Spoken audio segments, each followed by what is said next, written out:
I know you guys aren't going to watch the first 40 seconds of this video, so I'm just going to say my thoughts in a bit of a spurts and summary real fast. I love our U.S. military.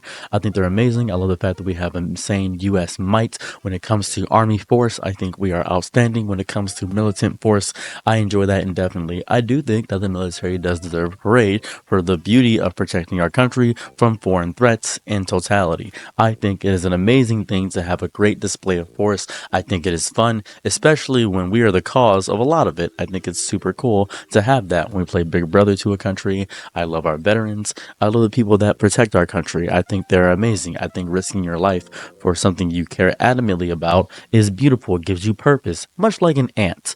And then we have to listen to the queen ants, and I think it's just beautiful in that variety because I think it's important to have a regime. I think it's important to have a dogma in this life hold in order to give your life some centerfold of scheduling and purpose.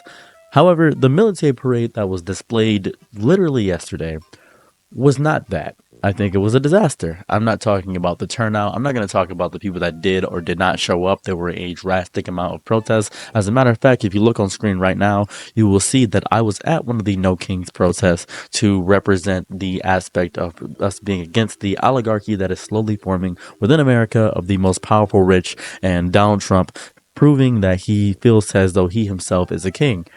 This is a bit different. I spoke to people at a Trump rally a few months back, and I understood what they hate about the entirety of the left and the liberal people. I understood what they hate. And as I was speaking to these people, it wasn't the fact that they were stupid, it wasn't the fact that they were dumb. They just were passionate. I want to say passionate. If I could put a phrase to it, they were passionate about fixing things because they didn't know how to get things fixed. And somebody came to them and said, I have a solution. You don't have to think that hard. Just listen to me. I have a way. I know you don't like gay people. I know you don't like trans people. I know the world is changing and I know prices are up and I have the solution to fix it. So they listened. They listened because the person had an answer. And that is fair. If somebody is charismatic, somebody talks well enough, if somebody is coherent and has great vernacular, and you see the opposition makes no sense to you, but the other person is talking about things that you relate to, you're going to choose that person because people prefer echo chambers. What makes sense is to choose people that align with your similar interests so you can get that similar interest put back into you so you can actually have things to talk about. Have you ever been in a room where you don't know what anybody's talking about and you feel alienated and ostracized and you can't find a moment to perk up, and then that person finally says something that you're insanely knowledgeable about and you can talk about your higher fixation and it feels great and you feel as though the world is all aligning onto you? That is what I'm talking about. That is what Donald Trump does in totality. And I'm not boasting up and saying Donald Trump is a messiah in that way. I'm saying he is very good at getting people on his side because he's amazing at being charismatic, even if it's with lies. It does not matter if he's telling the truth.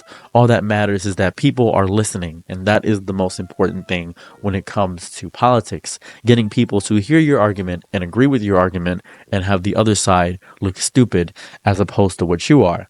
Donald Trump has been doing this for eons. As a matter of fact, he will blatantly insult somebody. He'll just say somebody's dumb, stupid, their wife looks like a dog, as he said with Ted Cruz. He just doesn't respect people. That's how he operates as a human being. And he says boastful statements saying he's the best at things where he is underqualified for. That is what it means because nobody will check things. And so I went to the No Kings Parade. And it was fun. Somebody gave me a Chipotle burrito. I got a Gatorade. I got some water. Life was fantastic. It was a pretty big turnout. And we marched to the ICE building and we yelled at it and we threw obscenities at the building. And it was outstanding. And the military parade, from everything I'm seeing and from what my sister told me because she was at the military parade, she said it was very unorganized, very disjointed. It was annoying. It was strange. It felt unmotivational. It didn't feel very great. And later, she told me how much the military parade cost. $45 million. dollars. That feels to be a strange waste of money for the sake of organizing for no good, coherent reason.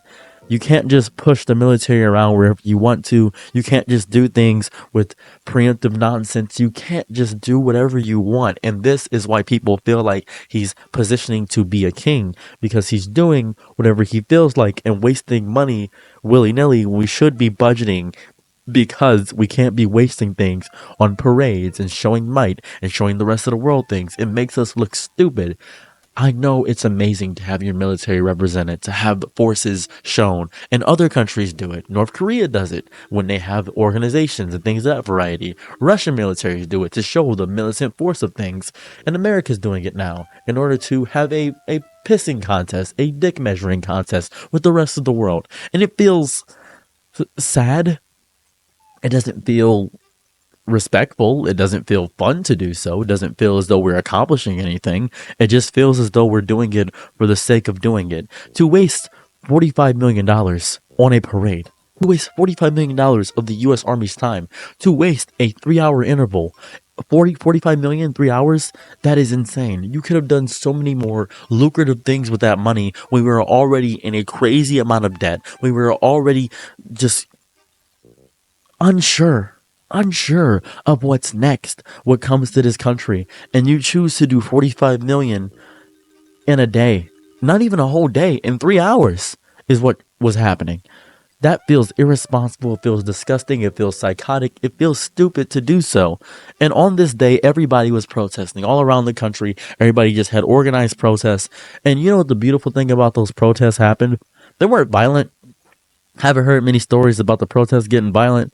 Maybe a few fights broke out here or there, but that was between protesters, not the actual officers. Didn't really see anything crazy. And the one we had in Detroit of all places, Detroit, Michigan of all places, was very respectful and peaceful. Then everybody dispersed, and afterwards we went axe throwing at a place across the street from me. Went axe throwing.